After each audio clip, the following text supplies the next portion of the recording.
So like most of the mistakes that I actually learn from, I make them with my wallet. And here's one of them. Oh.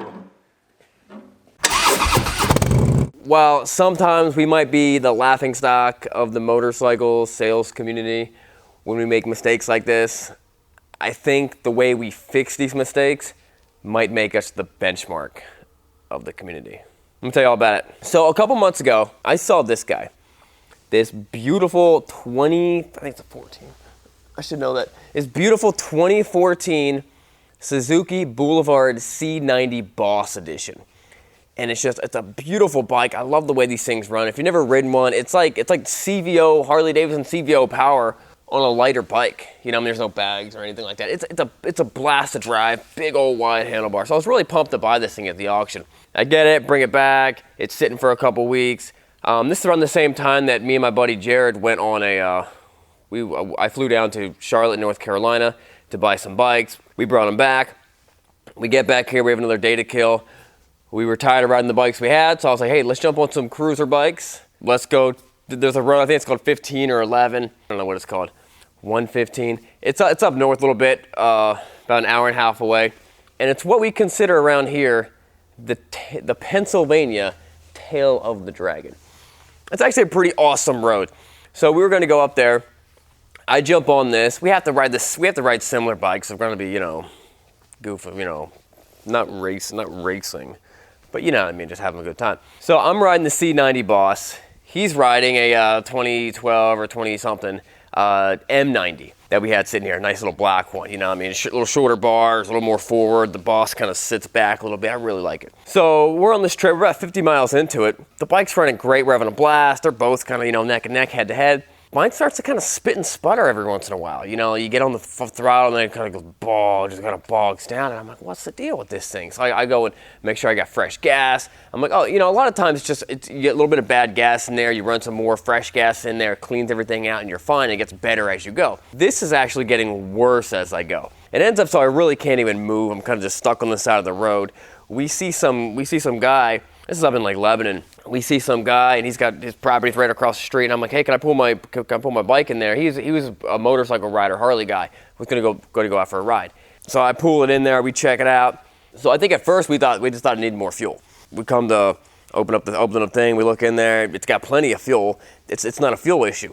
So then we realize that it just seems like it's not running on all the cylinders. So we actually, in this guy's driveway, this guy was really cool, man. The motorcycle community is so helpful trying to help people out because they understand how it is, and sometimes they've broken down and they needed help too. The guy ended up spending like 2.5 hours with it. It was really great. We ended up taking the tank off, draining the fuel out, and then seeing inside there that there was rust in the fuel tank. And I'm like, how was there a rust in the bike has the 12, at the time had like just under 1,400 miles on it. How was there rust in the fuel tank? And you really couldn't see it from when you opened up the gas cap. I mean, if you look down in there, you could start seeing stuff, but it was very unusual. So we drain all the fuel out to the best that we can. We really can't clean the injectors. We pull all the plugs out. We clean them. We put new plugs in, drain the fuel out, try to get this thing running a little bit better than what it was, and I kind of limp it back home. So of course, I gotta sell this thing. I take it to my shop, and I'm like, hey, listen, there's rust in the fuel tank.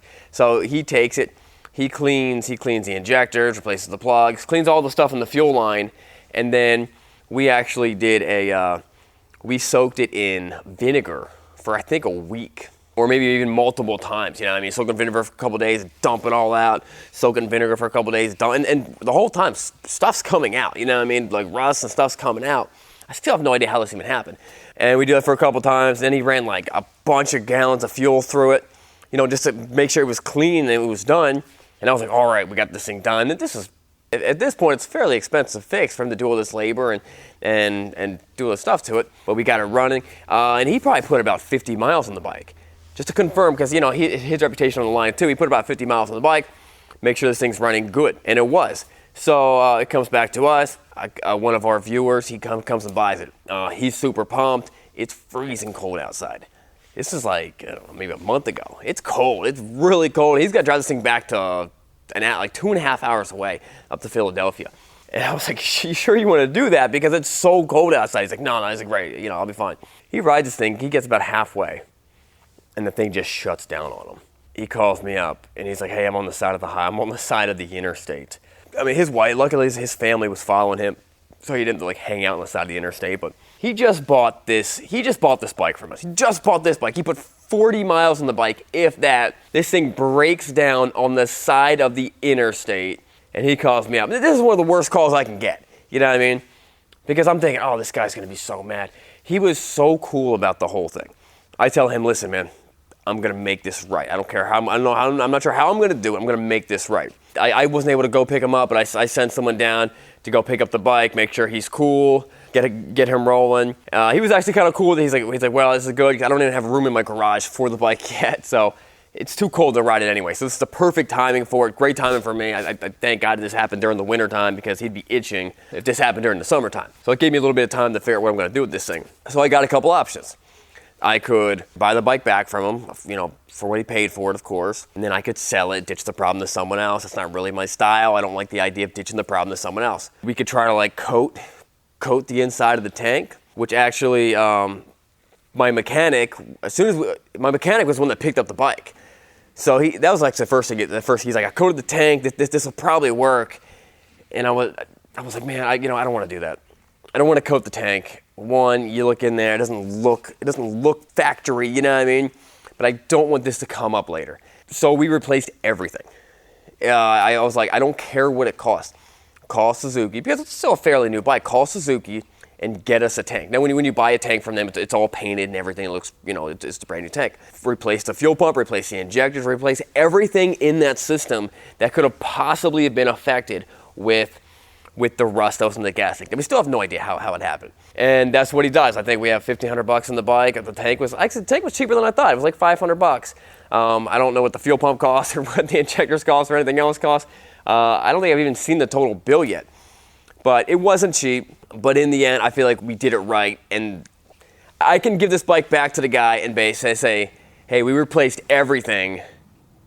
The issue that it had before is not an issue anymore. The way I kind of look at it is, I don't have to make money on all my bikes. That's fine. We sell the bikes for a great price. It's a good value for the customer. It's very competitive. I don't have to make money on all my bikes. What's important is I have to make sure that all my customers are happy. I always looked at it as, I'm a Christian guy, and I look at it as treat other people the way you want to be treated. If for most of these people, they're spending a lot of money. They're spending a lot of their hard-earned money. Whether it's a $300 bike, chances are the guy only had $200 and borrowed $100 from his dad to buy the bike, or whether it's a $30,000, Stevio Ultra Classic that he's bought from us, that's his hard-earned money. And if I spent money, if I bought something, I would want someone to treat me the way, we try to treat other people. So, he's actually, this bike's getting shipped out this morning. It's going back to the customer. We did everything to him. We made the bike right. What I want to know is, I want to see what's inside that tank. So let's go cut the tank open. Let's go see what's going on in there. All right, so I'm here with Craig. Here's the tank, right? Yep. We're gonna cut the tank open and see exactly what is going on here. Maybe try to. So you actually sealed it. I did. We're gonna see what that actually looks like when you seal a tank from the inside. Cut the thing right down the middle. It's gonna be pretty cool. What's the? You have a game plan for that? No. All right. Cut off wheel? Nope. Let's do it. Figure it out as we go.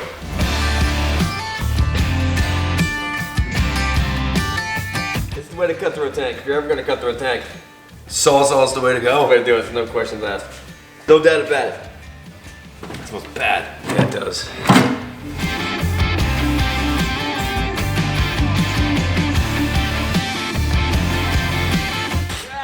Oh.